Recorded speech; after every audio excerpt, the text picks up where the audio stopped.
And so I discovered this 10-day Vipassana meditation retreat. I'm sure you've heard of them, where you go away for 10 days and you're just in silent meditation.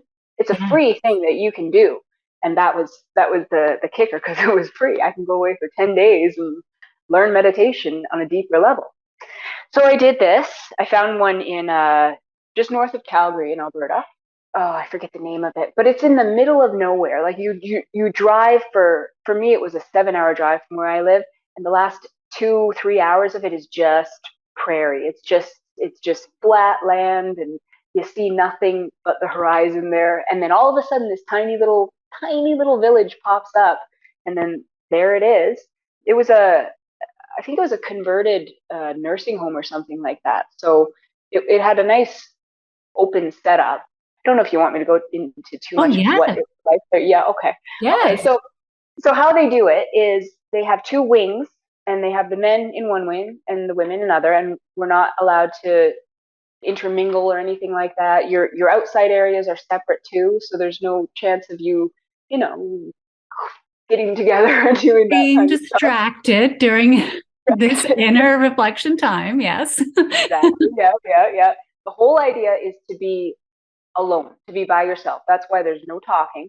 You're allowed to talk, of course, on the first day. You get there, they orient you and tell you what's going to happen. But after that night, I think about 6 o'clock, that's when they rang the gong, and then that's when we were no longer, I wouldn't say allowed to talk, but it's you're there, you know that you're there for a silent meditation. So nobody talks. No, you're not even supposed to look at each other in the eyes. You're supposed to really insulate yourself from your own experience. It was the hardest thing I've ever done. I wanted to leave every moment of every day. I wanted to run home. It was too hard. It was frustrating. I just remember feeling like I wasn't actually going to make it through it, because it felt so hard, and I couldn't articulate why it was hard. It wasn't just sitting there for 10 hours a day, not all at once. You'd sit for like 2 hour increments, and then you take a break and go get a snack or water or walk around or something like that. But for 10 hours during the day, you're meditating, you're sitting there meditating. And our minds, our monkey minds, they're always just wanting to do stuff. So to sit there and not move, you feel this, I don't know what it is inside, but this little itchiness that just like is screaming at you all the time, like, we have to get out of here. This is not right. We're gonna die. It's obviously the ego, right? It's the ego that doesn't want to be still. It doesn't want to be calm. And so the first few days were really tough. I wasn't gonna leave. I made a promise to myself I wasn't gonna leave.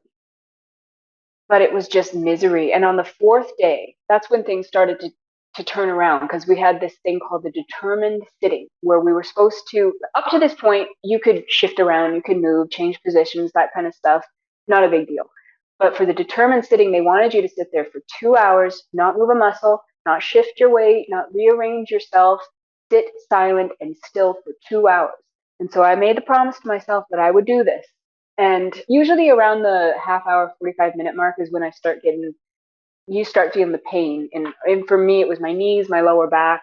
So it started as usual around 30 minutes, but I kept pushing and pushing, and the pain kept getting worse and worse and worse.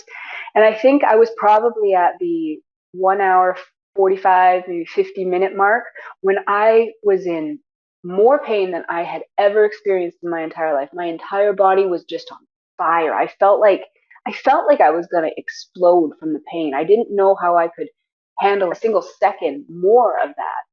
And then all of a sudden, this little voice in my head said, well, where's the pain coming from? And then I looked through my body, and it didn't feel like, I could feel the sensations in my knees and my back, but something inside was like, no, that's not where the pain's coming from. Where's the pain coming from? And then I searched more, and then came up to my mind, and then I could feel this little, like something gnawing at me, or something in my brain, like this little tick, just, or leech or something, just feeding on me. And then I could feel it, and as soon as I saw it, all the pain evaporated. It was all gone instantly, all of it gone. It only lasted for like a microsecond, but I knew that I could do it at that point. I knew that I could find that pain in my brain and essentially just become aware of it, and it will go away. It's not like I had to do anything. It's not like I had to heal it or anything like that. All I had to do was become aware of it, and it evaporated. And I'd never experienced that before. So that was like discovering magic. in that moment.